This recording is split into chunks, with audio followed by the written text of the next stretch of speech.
अस्सलाम वालेकुम नाजरीन, ड्रामा सीरीज दाव की नेक्स्ट एपिसोड में आप देखेंगे एक तरफ से तो ये अलमास बेगम नया तमाशा लगाकर बैठी हैं, आई बड़ी दूसरों के पर काटने। असल में तो नीलम ने इसके ही पर काट दिए हैं, जो कि वक्त आने पर इसे मालूम होगा कि इसका तो पार्लर का कारोबार सारा का सारा ठप हो गया।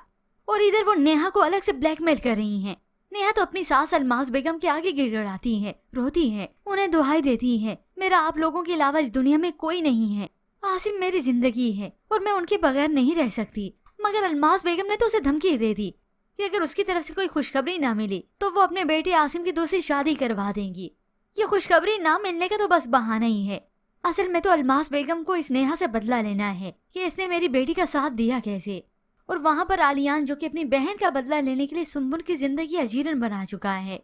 आलियान की वालदा तो फोर्स करती है कि सुम्बुल को बाहर घुमाने ले जाओ, और तभी वो उसका हाथ जानबूझकर गाड़ी के दरवाजे में दे देता है। सुम्बुल उसी वक्त चीखती है, उसका हाथ जख्मी हो गया, मगर आलियान को कोई फर्क नहीं पड़ता। मगर जैसे घर आया तो उसके चेहरे के तासुरात ही और हो गए। मुलाजमा को बताता है और मुलाजमा ये बात उसकी वालदा को भी बताती है। आली भाई जब बता रहे थे ना कि गाड़ी के दरवाजे में सुम्बुल भाभी का हाथ आ गया तो उनकी आंखों में आंसू आ गए थे। ये सुनकर तो सुम्बुल को हैरत ही होती है कि मेरे सामने तो वो नादिम तक नहीं थे। तभी उसकी वालदा निशा का जिक्र करके उसे बताती हैं कि जब गलती से निशा का हाथ भी उसने दरवाजे में दे दिया था तो बहुत रोया था, अब तक भी उस बात के लिए खुद को माफ नहीं कर पाया। तो सुम्बुल आलियान की इस तकलीफ को महसूस कर सकती है। आलियान आए कमरे में उसके लिए पानी का गिलास लेकर गई। तभी वो आलियान के सामने निशा का जिक्र भी कर देती है। आंटी बता रही थी मुझे कि निशा के साथ भी आपने गलती से ऐसा कर दिया था, बहुत याद आती होगी ना निशा आपको। तो आलियान उसी वक्त गिलास नीचे फेंक देता है। ये देखकर तो सुम्बुल चौंक जाती है कि आलियान तो ऐसा नहीं था, आलियान ये आपने क्या किया। तो आलियान उसे धमकी दे देता है कि अपने मुंह से मेरी बहन का नाम मत निकालना, उसका जिक्र मैं तुम्हारी जुबान पे सुनूं ही ना। जबकि वहाँ नेहा जो कि बड़ी उदास बैठी है, रो रही है, गमज़दा है अपनी सास की कही हुई बात पर। आसिम आए तो उसके सामने ज़ाहर को तार रोने लगी तो आसिम गले से लगाकर उसे तसल्ली देता है और तब जाता है अपनी वालदा के पास।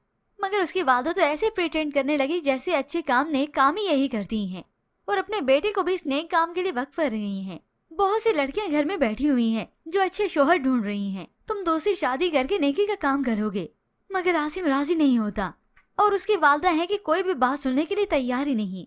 अब ये तो अलमास बेगम जिसे जब तक सजा मिल नहीं जाती तब तक ये सुधरेगी नहीं, मगर इसे क्या अंदाजा कि इसके किए की सजा तो उसकी बेटी भुगत रही है जो कि बेगुनाह बेकसूर थी। सुम्बुल आलियान से उसके रवैये के मुतालिक बात भी करती है, उसका हाथ थामती है। शादी के बाद आप बहुत चेंज हो गए हैं, मेरी दुनिया मेरा सब कुछ आप ही हैं। और उससे वजह पूछती है कि आपका रवैया मेरे साथ ऐसा क्यों है, क्यों देते हैं आप मुझे अजियत। मगर तब भी आलियान उसे ठीक से जवाब नहीं देता, उसे पल पल मारता है, चाहे दिन हो रात हो। और देखते देखते इस आलियान का रवैया सुम्बुल से और भी बदतर होता चला जाएगा।